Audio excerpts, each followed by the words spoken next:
Qytetarët shqiptar votuan dje për parlamentin dhe qeverinë që do t'i qeverisë në 4 vitet e ardhshme. Procesi numërimit të votave po vijon në të gjithë KZ-at e qarqeve të vendit dhe nga numërimet e qendrave të votimit në rang vendi, Partia Socialiste kryeson e ndjekur nga Partia Demokratike. Partia Social-Demokrate deri tani është forcë e tretë. Në Lushnjë dhe Divjak, dje nisi normalisht procesi votimit në orën 7. Votimi nisi me probleme të vogla në disa qendra votimi për shkak të pajisjeve elektronike që janë zgjidhur shumë shpejt. Në këto zgjedhje janë thirrur 100.744 votues, 3.475 më pak se në zgjedhjet e 2021-shit, në 156 qendra votimi, në KZ 55 dhe 56. Në Divjak janë thirrur me të drejtë vote 39.868 votues, 3.008 votues më pak se në vitin 2021.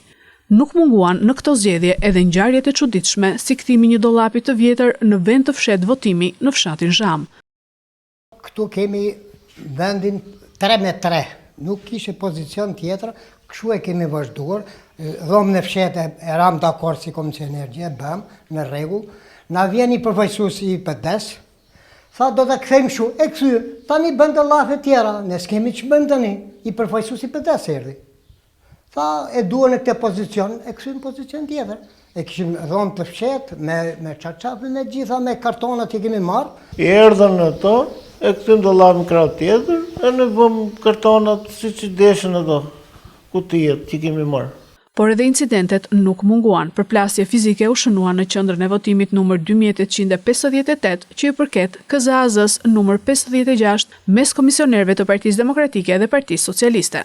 Sipas komisionerëve të pranishëm, komisionerët e Partisë Demokratike janë ankuar se ata të Partisë Socialiste kanë filmuar votat e qytetarëve.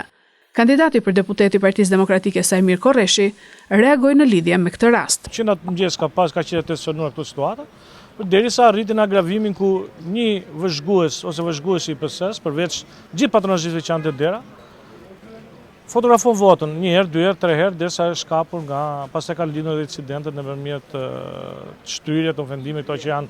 Më herët nga selia e Partisë Socialiste në Fier, kandidatja për deputete Kiduina Zaka në një deklarat akuzoi Partinë Demokratike se po organizonte një aksion për të prishur procesin zgjedhor.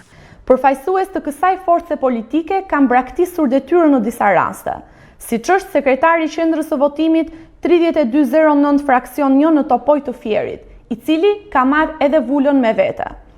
Procesi votimit në të gjitha qendrat u mbyll në orën 7, më pas materialet u dorëzuan pranë KZ-sve.